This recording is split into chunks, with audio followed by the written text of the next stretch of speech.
आंदोलक विद्यार्थ्यांवर पॅलेट गनचा वापर हा गंभीर प्रकार असल्याची टीका खासदार संजय राऊत यांनी केली आहे। शहांनी गोळीबारांचे आदेश दिले किंवा दिले नसले तरी तेच दोषी ठरणार आहेत। विद्यार्थ्यांवर झालेल्या गोळीबारानंतर शहांनी राजीनामा द्यायला हवा होता।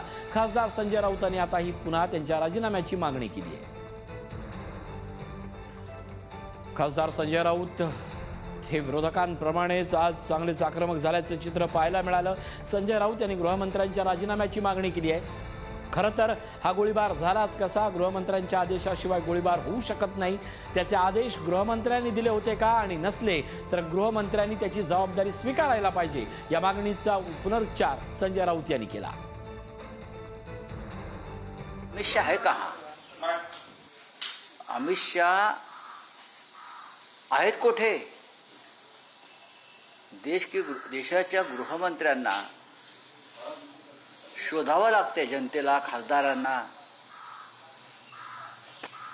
एक सिनेमा आया था बीच में, लापता लेडीज। मैं सोच रहा हूं मैं एक फिल्म बनाऊं, लापता गृहमंत्री। संजय राऊत, तुम्ही जनरल लायर आहात, तर तुमचा पक्ष हा जनरल डायपर सारखा झालेला आहे।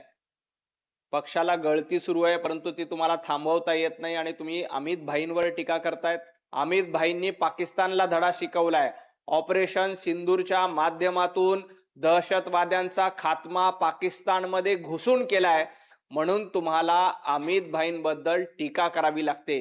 परंतु एक लक्षात घ्या, अमित भाईंचं नेतृत्व देशानं स्वीकारलंय।